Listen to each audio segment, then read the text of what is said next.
Assalamualaikum warahmatullahi wabarakatuh. Perkenalkan, nama saya Fajar Dianto dari PGSD kelas D. Di sini saya akan menjelaskan tentang pengertian teori behavioristik, kekurangan dan kelebihannya.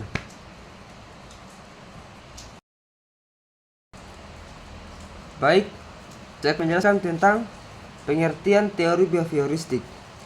Teori behavioristik adalah teori belajar yang menekankan pada perubahan perilaku sebagai hasil interaksi antara stimulus atau rangsangan dan respons atau reaksi.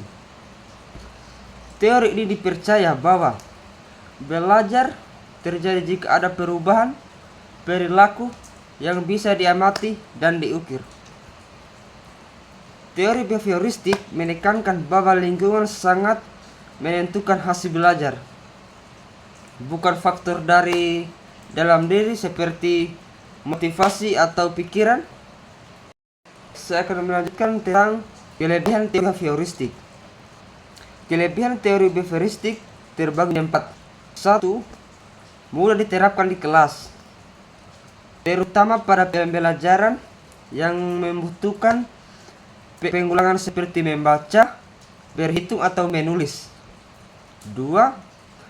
Memberi hasil yang nyata dan terukur karena fokus pada perilaku yang tampak. 3. Cocok untuk pembentukan kebiasaan disiplin pada siswa atau sekolah dasar. 4. Motivasi siswa melalui hadiah atau pujian penguatan positif. Baik, saya akan lanjutkan kekurangan dari teori behavioristik. Kekurangan teori behavioristik terbagi menjadi 4. Yang pertama, mengabaikan aspek kognitif seperti pemahaman motivasi dan proses berpikir. 2.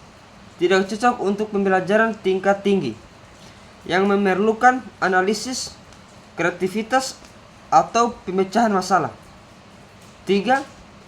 Bersifat mekanis, seolah-olah siswa seperti masih yang hanya merespon rangsangan. 4. Terlalu bergantung pada hukum dan hadiah yang bisa mengaruhi motivasi belajar dari dalam diri siswa.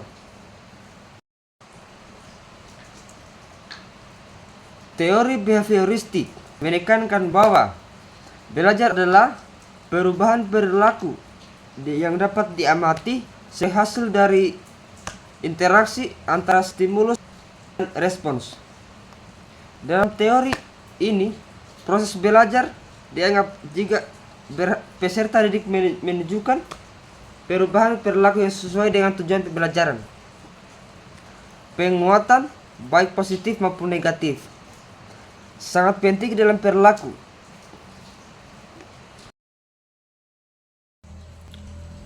Berikut beberapa cara menerapkan teori behavioristik di SD atau di sekolah dasar. Disesuaikan dengan kemampuan kognitif siswa. Yang pertama, menggunakan analogi sederhana dan relevan. Contohnya, bandingkan pembelajaran dengan melatih hewan peliharaan. Jika hewan diberi hadiah penguatan positif setiap kali melakukan trik dengan benar, ia akan melakukan trik tersebut. Begitu pula siswa jika diberi pujian atau hadiah atas perilaku dan proses belajarnya, maka dia akan termotivasi untuk mengulang terus cara tersebut. 2. Aktivitas praktis dan menyenangkan. Sistem poin dan hadiah. Berikan poin kepada siswa setiap kali mereka menunjukkan perilaku positif di kelas. Misalnya, mengerjakan tugas pada tepat waktu, membantu teman. Berikut beberapa cara menerapkan teori behavioristik di SD atau di sekolah dasar.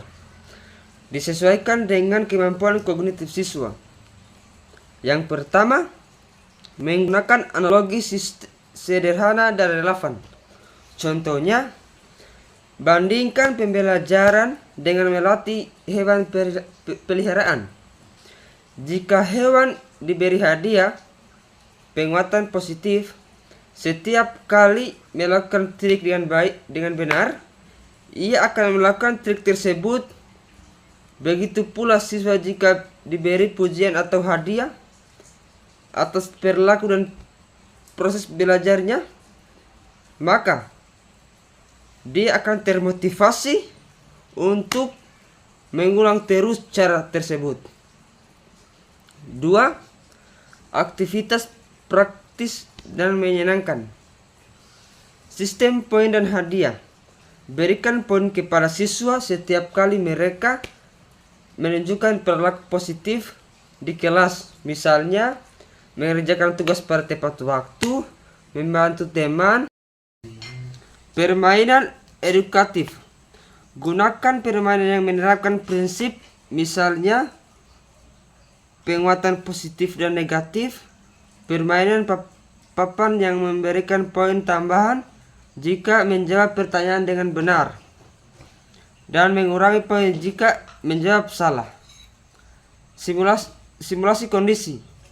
Lakukan simulasi sederhana yang menunjukkan bagaimana perilaku oleh siswa dan konsekuensi.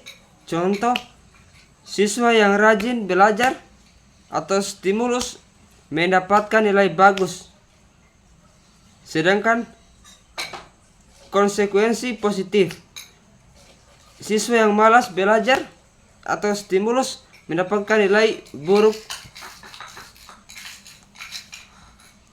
Visualisasi yang menarik.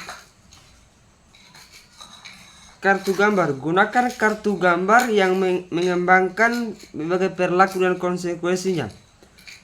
Siswa dapat mencocokkan perilaku dengan konsekuensi yang tepat. Diagram alir. Buat diagram alir sederhana yang menunjukkan bagaimana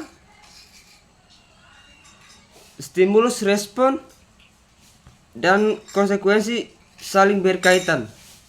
Video pendek. Tampilkan video pendek yang menunjukkan contoh-contoh perilaku konsekuensi dalam kehidupan sehari-hari. 4.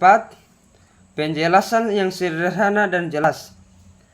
Hindari istilah-istilah yang teknis, rumit. Gunakan bahasa yang mudah dipahami oleh siswa SD.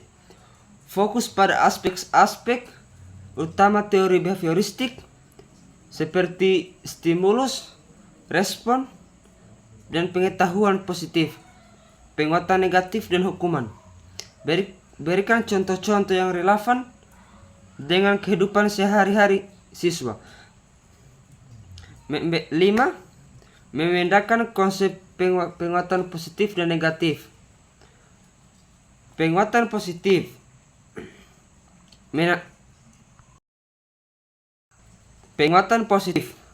menambahkan sesuatu yang menyenangkan untuk meningkatkan perilaku yang diinginkan, misalnya pujian atau hadiah. Jelaskan contoh konkret seperti jika kamu menyelesaikan PR dengan rapi, kamu akan mendapatkan bintang. Penguatan negatif menyenangkan, mengurangi sesuatu yang tidak menyenangkan diinginkan, misalnya mengurangi pekerjaan rumah jika siswa berlakukan baik. Misalnya, jika kamu menyelesaikan PR rapi, kamu tidak perlu membersihkan papan tulis hari ini. Penting untuk dijelaskan bahwa hukuman berbeda dengan penguatan negatif. Hukuman bertujuan untuk mengurangi perilaku yang tidak diinginkan, sedangkan penguatan negatif bertujuan untuk meningkatkan perilaku yang diinginkan dengan menghilangkan rasa yang tidak menyenangkan. 6. Menghindari kesalahpahaman. teori behavioristik bukan hanya tentang hukuman, fokus pada penggunaan positif untuk mendorong perilaku yang diinginkan. Jelaskan bahwa setiap individu berbeda dan mungkin merespon stimulus dan konsekuensi secara berbeda. Dengan menggunakan metode-metode di atas atau metode-metode yang saya jelaskan ini, guru dapat memaparkan teori behavioristik di SD atau di sekolah dasar secara efektif dan mudah dipahami oleh siswa, sehingga mereka dapat memahami dengan bagaimana perilaku mereka dipengaruhi oleh lingkungan dan bagaimana mereka dapat membentuk perilaku mereka sendiri. Baik, mungkin itu saja yang dapat saya sampaikan dari materi teori behavioristik. Lebih dan kurangnya mohon dimaafkan. Saya ucapkan billahi taufiq wal hidayah. Wassalamualaikum warahmatullahi wabarakatuh. Terima kasih.